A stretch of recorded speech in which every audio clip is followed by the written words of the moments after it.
우리 지난주 우리 부활절을 보냈습니다. 그리스도인에게 있어서 이 주님의 부활이라는 것은 얼마나 기쁜 소식인지 모르겠습니다. 왜냐하면 언젠가 우리들도 주님처럼 부활된 몸을 입게 될 것을 우리가 기대할 수 있기 때문입니다. 왜 우리가 부활의 몸을 고대하는 것일까요? 그 부활의 몸은 죽지 않는 몸이죠. 그리고 우리가 그것을 입게 되면 우리의 지금 갖고 있는 육신은 병들고 언젠가는 죽을 수밖에 없습니다. 그리고 땅에 묻혀지면 썩는 육신이지만 예수님께서 부활하신 첫 열매를 통해서 우리가 부활의 몸을 입게 되면 그 몸은 결코 병들지 않고 썩지 않고 영원히 사는 죽지 않는 몸이기 때문에 그렇습니다. 그리고 그 몸을 가지고 우리가 이제 천국에서 영원히 살게 될 것입니다. 사실 우리의 생각으로 이성으로는 이해할 수 없는 신비라고 말할 수밖에 없는데요. 그러나 우리가 이해되지 않더라도 하나님의 말씀을 우리는 그 약속을 믿어야 됩니다. 그리고 부활의 주님은 현재 부활하신 주님께서는 하나님의 우편, 보좌 우편에서 지금 그 재림의 때를 예비하고 준비하고 계십니다. 오늘은 바로 예수님의 재림에 대한 그 마태복음의 말씀을 통해서 우리 종말의 시대를 살고 있는 우리 그리스도인들이 어떤 삶의 태도를 가져야 될 것인가 은혜를 나누려고 합니다. 마태복음 전체 중에서 24장, 25장은 특별히 예수님의 재림과 종말에 관한 주님의 말씀입니다. 우리 24장의 전반부를 보면 예루살렘 성이 이제 건너편의 감람산, 예수님 승천하셨던 감람산에서 예루살렘을 바라보면서 예수님께서 이 예루살렘 성전이 돌 위에 돌 하나도 겹치지 않고 다 무너질 것이다, 이런 말씀을 하실 때 제자들이 그 말을 듣고 주님, 언제 그런 일이 일어나게 될 것이며 또 주님의 다시 오실 때 그리고 종말의 때는 어떤 징조가 있겠습니까? 이런 질문을 제자들이 할 때에 예수님께서 이제 그때로부터 많은 비유를 통해서 바로 종말의 때에 대한 징조를 말씀을 하게 되십니다. 그 비유들 중에 하나가 오늘 읽은 이 본문의 말씀입니다. 바로 노아 시대의 비유를 말씀하셨어요. 37절에 보니까 노아의 때와 같이 인자의 임함도 그러하리라. 여기서 인자는 예수님을 지칭하는 말입니다. 인자의 임함이라는 것은 바로 예수님의 재림이고 예수님의 재림의 의미는 바로 세상의 종말을 의미하는 것. 그것을 바로 예수님은 노아의 때와 비슷하다고 이렇게 설명하고 계십니다. 예수님께서 다시 오실 때가 바로 종말이에요. 그러니까 우리가 예수님의 재림을 고대한다는 것은 반대로 말하면 이 세상의 종말이다, 끝이다 라는 것이죠. 우리가 일반적으로 불교의 어떤 역사관은 원이죠. 윤회라고 그러잖아요. 윤회. 그러나 우리가 믿는 기독교는 바로 처음과 끝이 있습니다. 직선이에요. 직선. 역사가 처음이 있으면 끝이 있어요. 그래서 우리 그리스도인들의 세계관과 가치관에 있어서 굉장히 중요한 이 가치관이 바로 이 직선적인 세계관이에요. 그러니까 창조와 타락과 구속. 우리 기독교 역사의 가장 중요한 기초적인 아주 개념이라고 할 수가 있는데요. 세상에 처음이 있으면 반드시 끝이 있습니다. 우리는 이 진리를 명심해야 돼요. 세상이 시작이 있고 창세기 시작이 있고 시작이 있다면 반드시 끝이 있다는 사실입니다. 근데 우리 기독교인들 중에서도 이 믿음에 대해서, 종말에 대한 믿음에 대해서 이렇게 명확하지 않는 분들이 있습니다. 종종. 다시 말해서 예수님의 재림에 대해서 그것이 반드시 일어나는 사건이다라는 것을 마음속에 이렇게 받아들이지 않는 그런 분들도 종종 있어요. 왜냐하면 2000년 동안 예수님께서 재림하지 않으셨죠. 2000년이라는 시간이 길면 길고 짧으면 짧은데 어쨌든 우리 인간에게 있어서 2000년은 굉장히 긴 시간이에요. 근데 그 시간 동안에 예수님이 재림하지 않았어요. 그러니까 믿는 사람들도 예수님이 과연 재림할까? 그냥 이렇게 사는 게 아닌가? 뭐 이렇게 막연하게 생각하고 있는 교회 다니는 분들 중에서도 그렇게 생각하는 분들이 종종 있다는 것이죠. 그런데 이런 태도는 결코 성경적인 태도가 아닙니다. 예수님께서 경고하고 있는 부분이 바로 그런 안일한 자세, 믿음의 태도를 말하고 있는 거예요. 예수님은 당신의 재림을 바로 노아의 홍수와 비교해서 오늘 말씀 속에서 설명하고 있습니다. 38절에 보니까 홍수 전에 노아가 방주에 들어가던 날까지 사람들이 먹고 마시고 장가들고 시집가고 있으면서 이렇게 말하고 있어요. 여러분 창세기를 한번 생각해 보세요. 노아의 시대를 한번 생각해 보세요. 노아는 하나님의 명령에 따라서 방주를 지었습니다. 노아 시대에는 성경을 읽어보면 노아 외에는 의인이 없었어요. 얼마나 악한 세대였는가를 우리가 알 수가 있죠. 하나님을 인정하지 않는 악한 세대들이 존재하는 그런 시대. 그러니까 하나님이 그들을 보실 때 얼마나 안타까웠으면 탄식하셨다. 그리고 그들을 너무 악하기 때문에 물로 심판하기로 작정을 하셨어요. 창세기 5장 6절에 보면 그 시대가 얼마나 악했는가? 창세기 6장 5절 6절에 이렇게 표현되어 있습니다. 여호와께서 사람의 죄악이 세상에 가득함과 그의 마음으로 생각하는 사람의 마음이요 생각하는 모든 계획이 항상 악했을 뿐임을 보시고 땅 위에 사람 지으셨음을 한탄하사 하나님께서 탄식을 하는 거예요. 얼마나 인간이 악독했으면 그들의 생각, 그들의 행동은 모두 악한 것들 뿐이었어요. 그러니까 하나님께서 세상에 인간 지은 걸 탄식하신 거예요. 그리고 마음에 근심하셨다. 하나님의 비통한 마음이 이 말씀 속에 고스란히 우리에게 느껴질 정도로 그 시대가 얼마나 악한 시대였는가를 알 수가 있습니다. 노아가 방주를 짓는 그 동안에 노아가 그냥 가만히 입을 닫고 있었겠어요? 분명히 그 말을 했을 거예요. 하나님의 그 심판에 대한 말씀을, 하나님의 한탄과 세상의 종말에 대해서 주위의 사람들에게 분명히 입을 열어서 알렸을 것입니다. 그러나 그 경고를 듣는 사람은 아무도 존재하지 않았어요. 심판의 경고는 오히려 노아를 조롱하는 조롱으로 바뀌었습니다. 그리고 오히려 그 사람들은 뭐 어떻게 했다고요? 38절에 있는 것처럼 먹고 마시고 장가들고 시집가고 그들이 누릴 수 있는 육체적인 쾌락과 즐거움을 누리면서 계속 살았어요. 아무리 노아가 얘기를 해도 자기 만족, 먹고 마시는 것, 육체적인 즐거움이죠. 자기의 만족, 그리고 결혼하는 것, 시집가고 장가가는 것. 그것은 뭐 행복한 결혼 생활 이런 것을 추구하는 것. 그거는 노아 시대나 예수님 당시의 시대나 다르지 않습니다. 심지어 오늘날도 역시 다르지 않아요. 여전히 인간은 육체적인 쾌락과 만족을 추구하고 인간의 행복을 추구하면서 살아갑니다.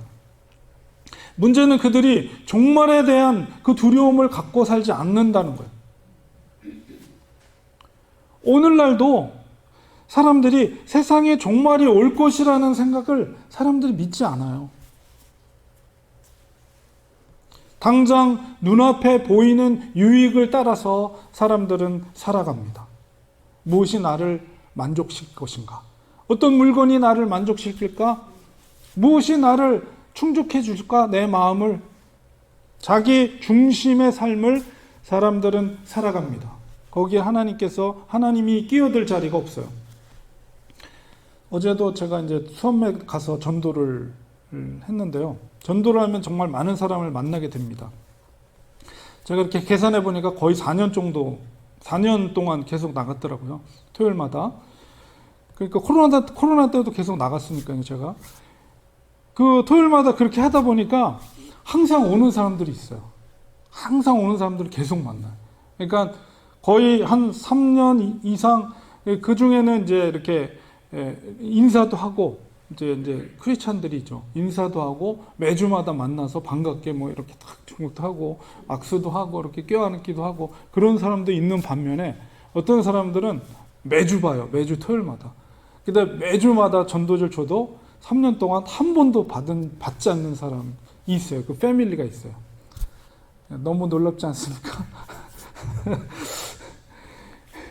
아마도 그렇게 매주마다 토요일마다 그 수완미스에 오는 거는 뭔가 좀 그래도 싼 물건을 좀 사기 위해서 사람들이 계속 이렇게 출근하듯이 오는 것 같더라고요. 저도 신기하더라고요. 어떻게 저렇게 매주마다 이렇게 출근할까. 저는 이제 이현호 목사랑 저는 그 사람들 만나기 위해서 매주마다 오죠. 와서 전도지 나눠주고 그들에게. 근데 진짜 그 패밀리는 정말 어린애부터 할아버지, 뭐 할머니, 뭐 딸들 이렇게 우르르 이렇게 올 때도 있고, 때로는 아버지만 올 때도 있고, 때로는 딸들만 올 때도 있고, 항상 하여튼간 토요일마다 안 온 적은 없어요. 근데 그때마다 전도를 주고 bless you, Jesus loves you 매번 축복하면서 전도를 줘도 눈 깜짝 안 하고 지나갑니다. 네.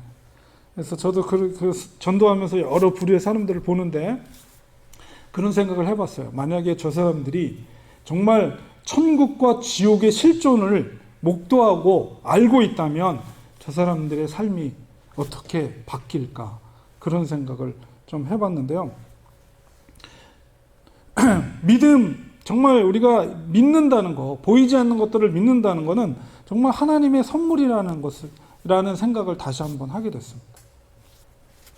여러분, 천국과 지옥을 볼 수 있는 눈은 아무나 갖는 게 아니에요. 믿음의 눈이 있어야지 볼 수가 있는 거예요. 그거는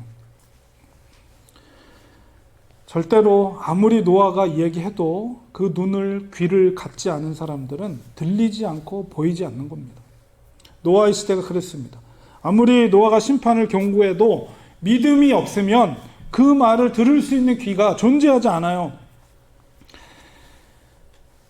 이 노아의 방주라는 거는 우리가 그냥 여러분 어렸을 때부터 많이 보았던 이야기라서 이렇게 배 모양으로 되어 있지만, 성경에 있는 규격대로 이렇게 만들면 배가 아니에요. 이거는 배가 아니고 박스예요. 박스. 이렇게 네모난 길쭉한 박스.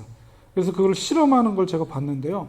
절대 뒤집어지지 않는, 물에 그냥 둥둥 뜨기만 하는 그런 박스예요. 그래서 그 비율이 절대 뒤집혀지지 않는 비율대로로 규빗 정확하게 그대로 노아가 만들었죠. 그래서 그거는 항해를 위한 배가 아니고요. 그냥 물에 오랫동안 떠 있는 구조예요. 그렇기 때문에 비가 그치더라도 이게 뭐 노를 젓거나 무슨 뭐 돛을 달아서 바람으로 움직이는 게 절대 아니기 때문에 그 방주에서 할 수 있는 일은 아무것도 없어요. 그냥 물이 빠지기만을 기다리는 것밖에 없어요. 그런 거를 생각할 때 하나님의 은혜구나. 그 모든 것이. 방주에 탄 생명체들이 살 수 있는 것도 하나님의 은혜죠. 물이 빠지지 않으면 그냥 동동 떠 있는 거예요. 물에 그냥. 그래서 구원이라는 것은 전적인 하나님의 은혜입니다. 노아 시대에도. 우리 오늘 39절에 보니까 홍수가 나서 그들을 다 멸하기까지 깨닫지 못하였으니 인자의 맘도 예수님의 재림도 세상의 종말의 때도 이와 같으리라. 예수님이 비유를 통해 말씀하시는 거예요. 39절에서 우리가 알 수 있는 것은 방주에 타지 않은 사람들은 심판에 대해 깨달은 순간 이미 늦은 거예요. 물로 다 뒤덮어 버린 거예요. 멸망당하게 될 그 시점, 그때는 이미 늦은 시점입니다. 그들이 구원받을 타이밍을 놓쳐버린 거예요. 노아의 때처럼 예수님의 재림, 즉 종말도 이와 같을 것이라고 주님은 말씀하셨습니다. 우리는 이 교훈을 우리 마음판에 새겨야 돼요. 노아의 홍수를 통해서 우리가 깨달아야 될 종말의 교훈은 무엇입니까? 첫 번째는 주님의 재림의 때, 종말의 때가 반드시 도래한다는 것을 우린 믿어야 돼요. 하나님으로부터 심판에 대한 경고를 들은 노아는 믿음으로 방주를 지었습니다. 방주를 짓는 시간이 이렇게 연령을 계산해보면, 족보대로 계산해보면 대략 70년에서 80년이에요. 배를 짓는 기간이. 그러니까 방주를 짓는 기간이 굉장히 오랜 시간 동안 방주를 지었죠.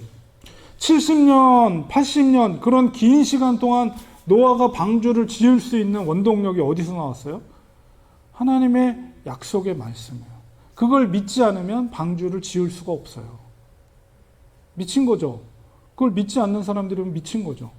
이렇게 환한 대낮에 비 한 방울 내리지 않는 이 땅에 무슨 그렇게 어마어마한 그 방주를 짓는가? 70년 동안, 80년 동안. 그러니까 일반적인 사람이 보면 미친 것처럼 보일 거예요. 그러나 노아는 끝까지 약속을 믿고 방주를 지었어요. 그리고 방주가 다 지어졌을 때 방주가 다 지어졌단 말이에요. 그러면은 이제 물로 심판되니까 분명히 비가 내리는데 언제가 비가 올지 노아는 알지 못했어요. 그러나 그 약속을 믿고 기다렸어요. 주님의 재림의 때도 예수님께서 뭐라고 말씀하셨습니까? 도적같이 그날이 올 것이다. 도적이 몇 시 몇 분에 올 거라고 예고하고 옵니까? 절대 예고 없이 아무도 모르게 잠자는 사이에 몰래 들어오잖아요. 그런 것처럼 예수님의 재림도 도적같이 올 것이다. 그때와 그 시기는 아무도 알 수 없습니다. 그러나 우리는 주님께서 약속하신 대로 오신다는 것을 우리는 믿어야 돼요. 세상에 종말이 있다는 것을 믿고 사는 사람과 그렇지 않은 사람은 분명히 삶의 태도가 다릅니다. 하나님께 심판의 소식을 들은 우리 노아처럼 우리는 하나님의 약속을, 예수님의 재림을 우리 마음판에 품고 살아야 돼요. 매 순간마다. 두 번째는 세상의 즐거움에 도취된 삶을 우리는 청산하고 방주를 예비하는 삶을 살아야 합니다. 노아는 세상의 즐거움에 도취된 삶을 살지 않았어요. 창세기 6장 8절 9절에 보면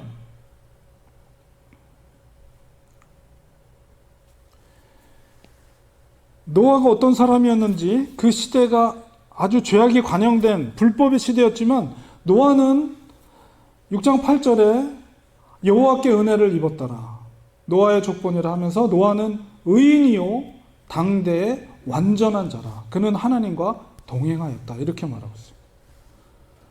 그는 하나님과 동행했습니다. 하나님의 은혜를 입었습니다. 그렇기 때문에 하나님께서 그에게 심판에 대한 무시무시한 예언을 그에게 알게 하신 거죠. 만약에 노아가 만약 세상의 즐거움에 빠져서 그 세상의 즐거움을 추구하는 삶에 빠져 살았다면 하나님의 은혜를 입지 못했을 것입니다. 그는 세상의 즐거움보다도 하나님과 동행하는 그 길을 걸었어요. 하나님과 동행한다는 의미가 뭡니까? 하나님과 동행한다는 것은 그는 구별된 거룩한 삶을 살았다는 것입니다. 그리고 그는 하나님의 말씀에 그대로 순종하는 삶을 살았습니다. 창세기 6장 22절에 보면 노아가 그와 같이 하여 하나님이 자기에게 명하신 대로 다 준행하였더라. 하나님이 원하시는 사람이에요. 노아는 하나님이 자기에게 명하신 대로 다 준행하였습니다. 하나님과 동행하는 사람의 믿음의 태도가 이런 거예요. 삶의 태도가. 노아는 요나처럼 하나님께 따지지 않았어요. 요나는 좀 약삭 빠졌죠. 요나는 막 따졌잖아요. 노아는 말씀하신 대로, 하나님 말씀하신 대로 그대로 준행하였습니다. 종말의 시대 하나님께서 필요한 사람이 바로 이 순종의 사람이에요. 종말의 시대에 사는 우리 그리스도인들은 노아의 삶의 이 태도를 배워야 됩니다. 세상의 즐거움에 지나치게 빠져서 방주를 지어야 하는 사망을 망각한 채, 그 사명을 망각한 채 살아서는 안 된다는 거예요.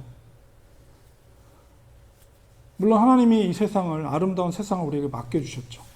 그것을 인조하고 즐기는 것 하나님의 축복이에요. 그러나 이 세상의 즐거움에 빠져버려서 노아가 만약에 방주 짓는 일을 잃어버렸다면 어떻게 했을까요? 아마 싹 쓸어버렸을 거예요, 하나님께서. 그리스도인이 이 시대 가운데 존재하는 목적은 바로 복음을 전하고 죽어가는 영혼들을 살리는 일입니다. 어떤 형태로든 우리 그리스도인의 이 존재의 목적을 우리는 꼭 묵묵히 순종해야 돼요.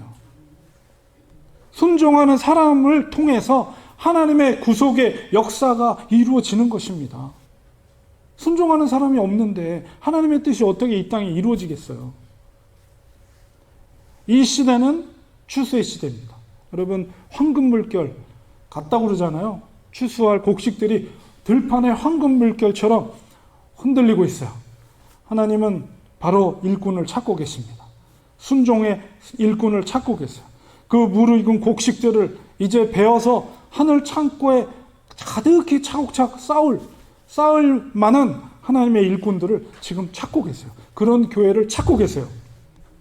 우리들도 노아처럼 하나님이 명하신 대로 순종할 때 주의 그런 일꾼이 되는 것입니다. 우리 세 번째로 우리가 교훈을 얻을 것은 주님의 그 재림의 때를 깨어 있음으로 기다려야 하는 거예요. 노아가 방주를 다 완성한 후에 이제 곧 임박한 심판의 때를 그는 날마다 기다렸을 것입니다. 언제일지 모르지만 방주가 완성할 때 얼마나 정말 감사했겠어요. 70년 동안 80년 동안 고생해서. 근데 그것이 완성된 다음에 이제 언제 비가 내릴지 깨어있는 자세로 그날을 기다리는 거예요. 노아는 항상 깨어있는 자세로 언제 빗방울이 떨어질지 그것을 항상 확인하면서 하늘을 바라보고 언제일 것인가. 왜냐하면 이제 방주가 떠오를 것을 준비해야 되기 때문에. 종말의 때를 사는 우리들도 항상 이와 같이 영적으로 깨어 있어야 됩니다. 오늘 밤 주님께서 재림하시더라도 우리는 영적으로 항상 깨어서 주님 맞을 준비를 해야 돼요. 그러기 위해서는 노아처럼 날마다 주님과 동행하는 삶을 살아야 돼요. 주님을 우리의 삶의 중심에 초대해야 됩니다. 모든 대소사의 모든 문제를 주님 앞에 가지고 나가야 돼요. 항상 주님과의 영적인 교제를 통해서 밀접한 관계를 주님과 가져야 돼요. 날마다 영적 호흡인 기도로 나아가야 됩니다. 순간순간마다 주님의 손길을 느끼고 주님의 음성을 듣고 그것을 느낄 때마다 우리는 영적으로 깨어있는 상태가 되는 거예요. 그게. 그렇게 깨어있으면 우리 삶에 어떤 일이 발생하더라도 주님의 재림 세상 종말이에요. 그런 일이 발생해도 우리는 담담하게 주님을 맞이할 준비가 되는 거죠. 그렇다면 그것보다도 하찮은 세상의 모든 어떤 일들이 나에게 닥쳐와도 우리는 평안할 수가 있는 거예요. 날마다 주님께서 우리의 삶을 책임져 주시기 때문에 그렇습니다. 주님과 동행했던 노아처럼. 삶이 힘들 때 우리는 이 땅의 삶에 매여 있을 때가 있어요. 누구나가 다 그래요. 저도 그렇습니다. 그래서 그럴 때는 뭐 천국과 지옥에 대한 어떤 천국 영생 이런 기쁨을 생각하기보다는 그런 삶의 어떤 매여서 거기에서 그냥 이렇게 힘들어할 때가 종종 있습니다. 우리는 그때마다 더 큰 빅픽처를 봐야 돼요. 하나님의 뜻을 봐. 하나님이 우리를 이 땅에 보내신 뜻이 무엇인가? 우리가 살게 될 본향이 무엇인가? 이런 빅픽처를 봐야 돼요. 그런 작은 일에 매몰되지 말고. 예수님께서 재림하셔서 백보자 심판하실 때 이 땅에서 삶의 열매를 보고 그 결과를 보고 누가 천국에 갈지 누가 지옥에 갈지를 백보자 심판에서 결정하는 거예요. 어떤 면에서는 두렵고 떨립죠. 우리가 믿음이 있다고 하지만 그 믿음에 대한 열매와 결과를 하나님은 반드시 확인하세요. 백보자 심판에서. 주님은 약속하셨습니다. 성경이 대부분 성취됐어요. 그러나 아직 성취되지 않은 것이 있습니다. 그것은 바로 재림과 심판입니다. 우리는 그 사실을 믿어야 돼요. 우리 죽음 이후에 주님의 재림이 있을지 아니면 우리가 살아있는 동안에 주님이 재림할지 그건 우리가 알 수 없어요. 그러나 언젠가는 반드시 주님의 재림이 있을 것입니다. 주님의 재림을 우리뿐만 아니라 구약의 성도들도 손꼽아 기다리고 있어요. 우리도 기쁨으로 주님의 재림을 고대해야 됩니다. 믿음이 아니고서는 그것을 볼 수가 없어요. 우리 날마다 믿음으로 살아가야 됩니다. 믿음 없이는 하나님을 또한 기쁘시게 할 수 없습니다. 노아가 믿음으로 산 것처럼 우리들도 믿음으로 살아야 돼요. 그 믿음이 있을 때 믿음의 삶을 살 수가 있어요. 그게 중요한 거예요. 믿음의 삶을 사는 것. 그래서 그것을 통해서 하나님을 기쁘게 해드릴 수가 있는 겁니다. 말로만 하나님을 기쁘게 해드리는 게 아니에요. 믿음의 삶을 통해서. 천국을 우리는 소망하고 날마다 우리가 기쁨 가운데 하나님이 주시는 기쁨, 주님과 동행하는 그 기쁨 가운데 여러분 날마다 사시기를 축원합니다. 노아가 그랬던 것처럼 우리들도 주님을 맞이할 준비를 항상 깨어서 준비하는 우리 사랑하는 하나님의 자녀들 되시기를 간절히 축원드립니다. 기도하겠습니다. 하나님 감사합니다. 저희들 죄로 말미암아 멸망당하고 죽을 수밖에 없는 연약한 자들인데 하나님께서 저희들을 긍휼히 여기시고 불쌍히 여겨주셔서 우리에게 독생자 그리스도를 보내주시고 그분을 믿을 수 있는 믿음을 허락해 주셔서 우리가 구원의 길로 걷게 하시고 하나님을 우리의 아버지로 고백할 수 있는 자녀의 축복을 주심을 감사합니다.